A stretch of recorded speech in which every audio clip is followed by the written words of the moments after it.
আমি আগৰ ভিডিঅ'ত আমি কৈছিলোঁ যে PowerPoint প্ৰেজেণ্টেশ্যন কেনেকৈ বনাব পাৰে বা বনোৱাৰ পিছত কেনেকৈ ছেভ কৰিব পাৰে আৰু এইটো ভিডিঅ'ত আমি শিকিম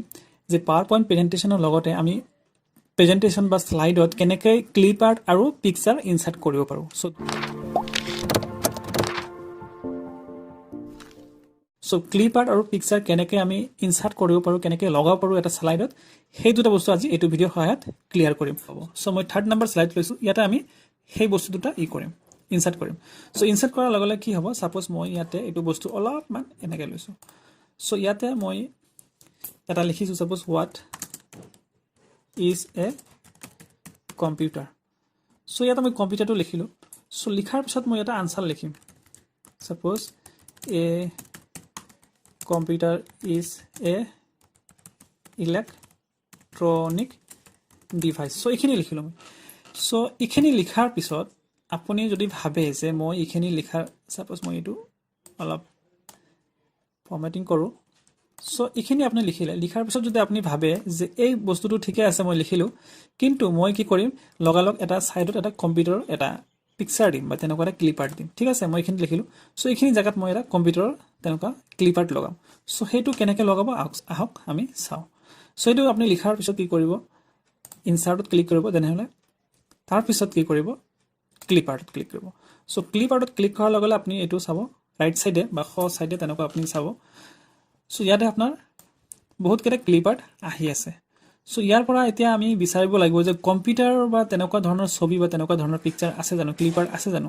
সো ইয়াতে আপুনি এনেকৈ এটা এটা কৈ কিনে ইয়াতে আপুনি বিচাৰিব পাৰে আৰু নহ'লে এটা কাম কৰিব পাৰে আপুনি এই সাৰ্চ ফৰ ইয়াতে কি কৰি দিব ইয়াতে কম্পিউটাৰ লিখি দিম সো কম্পিউটাৰ লিখাৰ লগে লগে আপুনি ইয়াতে গোট ক্লিক কৰিব আপুনি চাব যদি কম্পিউটাৰৰ ক্লিপ আৰ্ট থাকে এনেকুৱা ধৰণৰ আহিব সো আপুনি ইয়াৰ পৰা চুজ কৰক যে কোনটো কম্পিউটাৰ আপুনি দিব বিচাৰিছে সো মই সাপোজ প্ৰথমটোৱে দিম সো ইয়াতে ক্লিক কৰি দিম সো ক্লিক কৰাৰ লগে লগে আপুনি চাব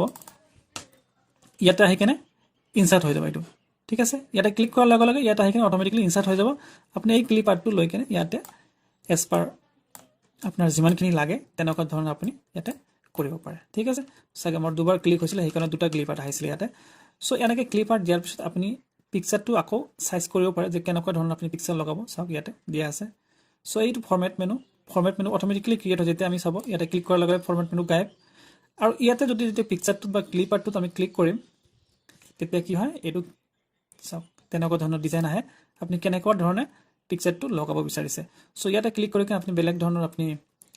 সাপোজ মই এটা ডিজাইনিং দিম সাপোজ এইটো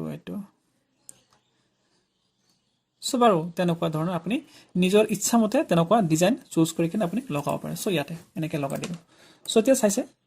আপোনাৰ যিটো লিখিছে এই লিখাটো অলপ ধুনীয়া দেখা পাইছে কিয়নো ইয়াতে কম্পিউটাৰ লিখা আছে কম্পিউটাৰ লিখাৰ পিছত computer is an electronic device লিখিছোঁ সো অলপ আৰু আছে ডেফিনেশ্যন কিন্তু মই এটা লিখা নাই সো নেক্সট এনেকুৱা ধৰণৰ এটা পিকচাৰ বা তেনেকুৱা ধৰণৰ ক্লিপ আৰ্ট আপুনি ইনচাৰ্ট কৰিব পাৰে মনত ৰাখিছে নিশ্চয় যে ইনচাৰ্টত ক্লিক কৰিব লাগিব দেন ক্লিপ আৰ্ট তাৰপিছত এইটো সাইডত আপোনাৰ ক্লিপ আৰ্টবিলাক ডিছপ্লে হ'ব ইয়াৰ পৰা আপুনি এটা চুজ কৰিব লাগিব চুজ কৰা মানে কি ইয়াৰ ওপৰত ক্লিক কৰিলেই কি হ'ব ইয়াৰ এইটো স্লাইডত ইনচাৰ্ট হৈ যাব অটোমেটিকেলি সো নেক্সট বলক এতিয়া আমি পিকচাৰ এটা ইনচাৰ্ট কৰিম সো সাপোজ মই ইয়াতে লিখিলোঁ এটা সাপোজ কুমাৰ সংগকাৰা এ শ্ৰীলংকান ক্ৰিকেট প্লেয়াৰ ঠিক আছে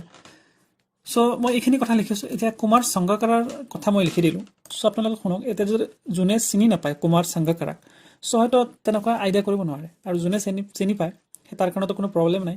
সো সাপোজ ধৰক এইটো ছাইডত আপুনি এটা কুমাৰ সংগকাৰাৰ ফটো লগাব বিচাৰিছে সো একে প্ৰচেছটো আপুনি ইনচাৰ্টত ক্লিক কৰিব লাগিব তাৰপিছত এইবাৰ ক্লিক কৰিব আপুনি পিকচাৰত সো পিকচাৰত ক্লিক কৰিলোঁ সো পিকচাৰত ক্লিক কৰাৰ লগে লগে ইয়াতে চাব আপুনি এনেকুৱা ধৰণৰ আহিব পিকচাৰ এতিয়া পিকচাৰনো আপোনাৰ ক'ত আছে সাপোজ মই পিকচাৰ ৰাখিছিলোঁ বাৰু এনেকুৱা সো মই এইটো ডেস্কটপত আছে একচুৱেলি ডেস্কটপত মই 9 নম্বৰ বুলি দিছিলোঁ এই জিকেল ওৱানৰ সো এইটো কুমাৰ সংগকাৰা সো মই কুমাৰ সংগকাৰাৰ পিকচাৰটো এনেকৈ ওলাৰ পিছত মই লাহেকৈ অলপ সৰু কৰি দিওঁ